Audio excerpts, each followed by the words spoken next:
Hello दोस्तों, नमस्कार। स्वागत है एक नई वीडियो में। तो भाई आज का टॉपिक रहने वाला है कि जितने भी साथी जो ग्रुप डी में फॉर्म अप्लाई कर चुके हैं उनके लिए वर्कशॉप अच्छी रहने वाली है या फिर आपको पटरी पर काम मिलता है तो आपके लिए अच्छा रहने वाला है। तो यहाँ पे वर्कशॉप और लाइन दोनों का मैं डिफरेंस बताऊंगा कि कहाँ पे आपकी ज्वाइनिंग होती है, तब आपके लिए बेनिफिट ज़्यादा होंगे, प्रमोशन ज़्यादा जल्दी मिलेंगे और आपकी सैलरी भी वहाँ अच्छी रहने वाली है। पहली बात तो ये समझ लीजिए कि जो भी आपके लिए वर्कशॉप में काम होता है या फिर जो आपके लिए पटरी पे काम होता है, दोनों में कोई खास अंतर नहीं है। बस ये है कि पटरी पे रेगुलरली आपको काम करना होगा और वर्कशॉप में भी आपको रेगुलरली काम करना होगा। लेकिन पटरी पे ये है कि आपको एक दायरा दे दिया जाएगा कि इतनी बीच में आपको काम करना होगा। और जो आप वर्कशॉप में काम करेंगे तो आपको वहाँ पे जो हमारे जो डिब्बे होते हैं या जिनको हम लोग कोच बोलते हैं, उनमें आपको रिपेयरिंग का काम दिया जाएगा।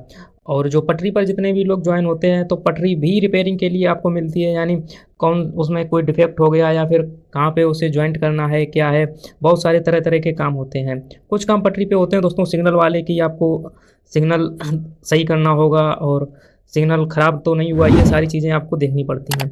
अब आपको मैं बता देता हूँ कि इन दोनों में कौन सी आपके लिए बेस्ट रहने वाली है। पहली बात तो आप लोग ये समझ लीजिए कि यदि आपको पटरी पर काम मिला हुआ है तो पटरी पर आप लोगों को मेहनत ज़्यादा करनी पड़ेगी। भाई पटरी पर अगर मान लो बारिश हो रही है फिर भी आपको जाना पड़ेगा, और वर्कशॉप में बारिश हो रही है तो आपको वहाँ जाना पड़ेगा, लेकिन ऐसा नहीं है कि वहाँ भी आप भीग भी जाओगे, क्योंकि वहाँ अच्छे सेट बने होते हैं, कारखाने टाइप के होते हैं, उसके अंदर आपको काम करना होता है। और जितने भी आएंगे आपके पास कोचेज आएंगे वो एक सेट के अंदर ही आएंगे, वहीं आपको रिपेयरिंग का काम दिया जाएगा और आप लोग उनकी रिपेयरिंग करेंगे, चाहे वो सवारी गाड़ी डब्बा हो या फिर मालगाड़ी डब्बा हो। उनमें जो भी डिफेक्ट होगा वो आपको वहाँ पे रिपेयर करना होगा। यानी रिपेयर तो जो भी आपके साथ मिलके टेक्नीशियन करेंगे, आपको उनके असिस्टेंट के तौर पे काम करना होगा, जितने भी ग्रुप डी वाले साथी होते हैं यदि वो वर्कशॉप में जाते हैं। और जो भी साथी लाइन पर जाते हैं या पटरी पर जाते हैं उनके लिए क्या होता है कि जो पटरी पे भी जितने वर्क टेक्नीशियंस होते हैं वो लोग क्या करेंगे कि उनके जो भी काम उन्हें दिया जाएगा उनके लिए आपको असिस्टेंट के तौर पे काम करना होगा। यानी वो जो भी बताएंगे वो आपको करना पड़ेगा, उनके साथ रहना होगा, उनका सामान कैरी करना होगा, बाकी जो मेहनत वाला काम होगा वो भी करना पड़ेगा।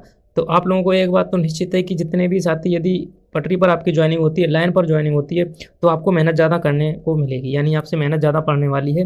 बाकी जो भी वर्कशॉप में ज्वाइनिंग होती है तो ऐसा नहीं, वहाँ पे मेहनत कम पड़ेगी, लेकिन वहाँ पे कुछ चीज़ें अच्छी होती हैं, जैसे कि भाई बारिश हो रही है या आपको धूप में काम नहीं करना पड़ेगा, हमेशा छाया में अधिकतर काम करना होगा। आउटर्न पे भी कुछ काम होता है तो ऐसा भी हो सकता है कि वहाँ पे आपको धूप में काम करना पड़े जो आपका वर्कशॉप होता है, लेकिन अधिकतर शेड के अंदर ही आपको काम करना होता है।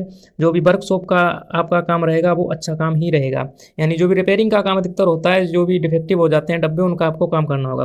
बाकी यदि हम बात कर लें सैलरी और प्रमोशन की, तो भाई ग्रेड पे समान होगा तो सैलरी भी लगभग समान। अब यदि आप लोग वहाँ ग्रुप डी में हो, पटरी पे आपकी जॉब लगती है, ओटी वगैरह मिल जाता है, तो आप लोगों की सैलरी बढ़ जाएगी।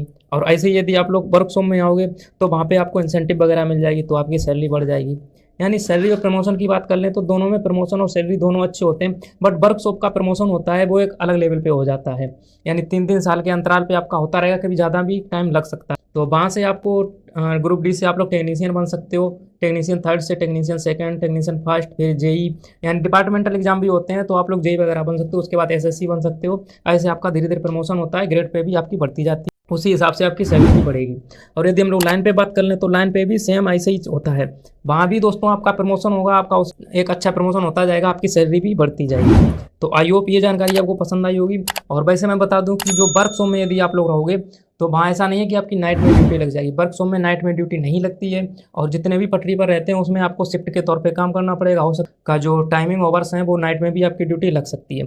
तो वर्कशॉप में एक आपको ये बेनिफिट मिल जाएगा कि आपकी जॉब रहने वाली है वो दिन की ही रहने वाली है और एक फिक्स टाइमिंग की होगी, यानी सुबह 8 से 5 या 4, ऐसे जो भी आप टाइमिंग होगी वो एक सिंपल टाइमिंग रहने वाली है। और बाकी यदि मैं बात कर लूँ वर्कशॉप की तो सैटरडे को अधिकतर हाफ डे हो जाती है और संडे को आपको छुट्टी भी मिल जाती है।